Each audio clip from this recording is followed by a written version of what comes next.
Revenge films. We had 3 daughters, but I was especially proud of my oldest daughter. A black hen laid a white egg. My relatives would even joke like that because she's so talented. After she graduated high school, she used a scholarship to go to a public college in the countryside. Both of her little sisters, twins, were going to a private high school, so she wanted to be a financial burden to the family as little as possible. She worked part-time and made money for her own living expenses, so she only asked us to pay for her tuition. And as her parents, I wanted her to depend on us more. After she successfully graduated from university, she paid for her scholarship as she worked, and there were times when I got worried if she wasn't pushing herself too much. A few years after she started working, I heard from my wife that she found a boyfriend. As her father, I had mixed feelings, but at the same time I felt a bit lonely and happy realizing that she had grown up so much. One day, an unknown number called us. I didn't know who was calling. Hello? When I answered the phone, it was her boyfriend that was calling. But things seemed a little off. He talked very fast in one breath and told us that she was in the hospital right now, in the ICU, unconscious. After hearing these words, I gripped my phone, feeling shocked. My wife realized that I was in a state of shock and took away the phone from my hands. After she listened to him, she looked like she understood what was going on. Thank you. We'll be on our way right away. Then she hung up and started to get ready. I got ready, as my wife told me, but it was on the bullet train on the way to see my daughter when I realized clearly where I was. When we arrived at the hospital, before we could greet her boyfriend properly, the doctor gave us an explanation. But what he told us was something unbelievable. My daughter had been having back pain for a few days, and when she came to the hospital, unable to endure the pain anymore, she was diagnosed with pyelitis, and she had to be hospitalized instantly. But it looked like there was some misunderstanding between the doctor and the staff who was in charge of hospitalization. And when they visited the reception to get admitted into the hospital, she told them that they haven't heard about her. So when they asked her to check with the nurse who checked her, the receptionist complained that it was not her fault and refused to do anything more than her assigned job. All that while, my daughter was in pain, but because the hospital was in a mess, it took her longer than planned to be admitted into the hospital, and her condition got worse while she waited for the process to be done. Then, the nurse in charge of hospitalized patients took her to one of the available rooms and let her lay on the bed. I heard you had pyelitis. It's a painful condition, so try your best to endure it. With those words, she left the room. Her boyfriend kept talking to her while she was in pain to make her feel better and rubbed the parts where she was in pain, but she suddenly lost consciousness right then. Her boyfriend got pale, scared that she might have passed away, and quickly called the nurse with the emergency button. When he told the nurse that she lost consciousness, She has pyelitis. It happens. I think she'll wake up soon. then the nurse hung up. He pressed the button again, but no one took him seriously, so he got furious and visited the nurse station. Then it turned out that the doctor and the head nurse who were checking on each room were just coming back, so he yelled for help and quickly took them to my daughter. And he gave her some emergency treatment. Fortunately, she was still breathing, so she was quickly taken to the ICU. After hearing about that, both my wife and I obviously got mad.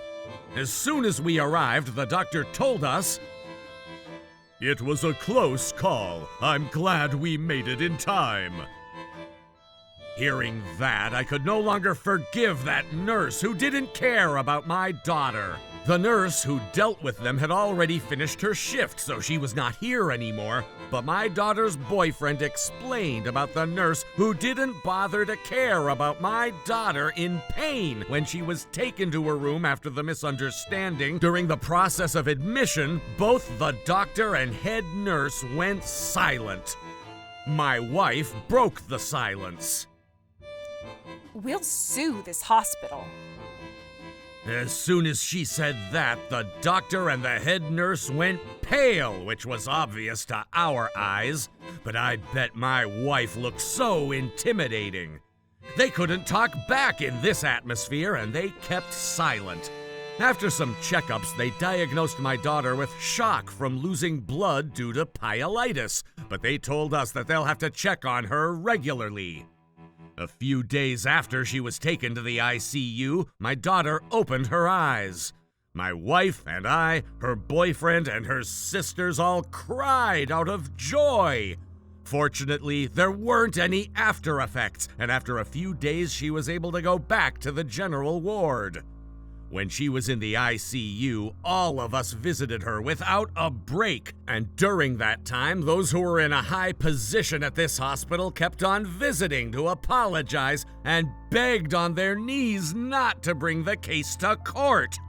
Considering how much they're doing for us, it seemed like they were aware of their own mistakes. They told us that they'll allow my daughter to be hospitalized for free and pay for all the expenses required for her regular checkups, and offered to pay an amount I've never seen in my life. But it was obviously not a problem about money. I couldn't forgive the fact that the nurse never came to apologize to us, and I could always feel a silent fury from my wife, and she got traumatized about the nurse. What are you doing to my daughter? What medication are you giving her right now? She kept on asking the nurse. Before my daughter was taken to the general ward, when her condition changed the slightest bit, she would press the emergency button instantly. That was how mentally unstable she was.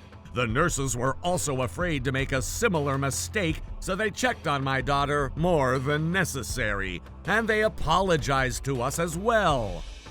My wife seemed like she really wanted to sue the hospital.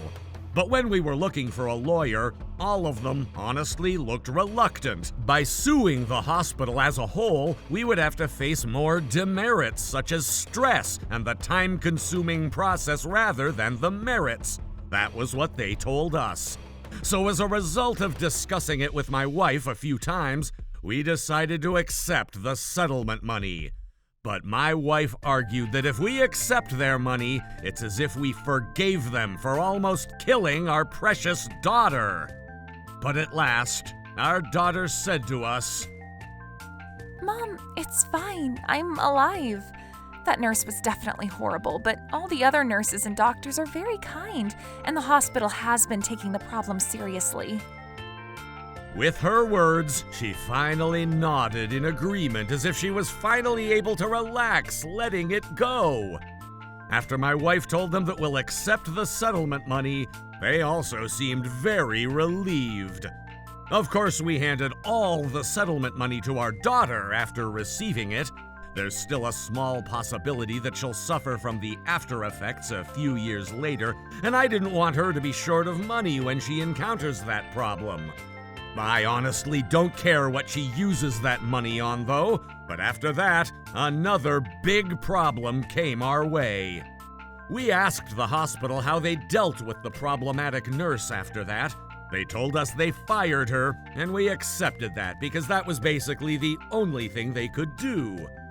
But a few days later, when I rushed to my daughter's room at the hospital after hearing a scream, I found my daughter, her boyfriend, and my wife there.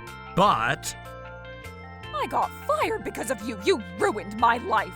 And I heard you also received money from the hospital. You're the only one who ended up happy. You better pay me compensation money. as she said that, she swung the scalpel around, and my daughter's boyfriend got hurt trying to protect my daughter.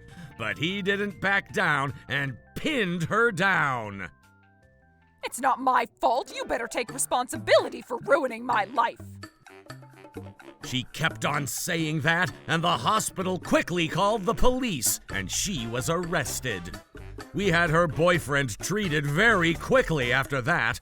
I was relieved to see that my daughter was safe. After that, the nurse wasn't thrown into jail for that, but she no longer was able to work as a nurse, so she had to live a life as a loser. 2 years had passed, and now my daughter had fully recovered, living a happy life after getting married to her boyfriend. When I first got to know about my daughter's first boyfriend, I had mixed feelings, but I had no reason to disagree with their marriage after he saved my daughter's life twice. Next year, our family will be more lively with our grandchildren, and I'm very glad that it was him who my daughter chose to live the rest of her life with. How was today's video? If you enjoyed it, please subscribe, like, and leave a comment. Stay tuned for more.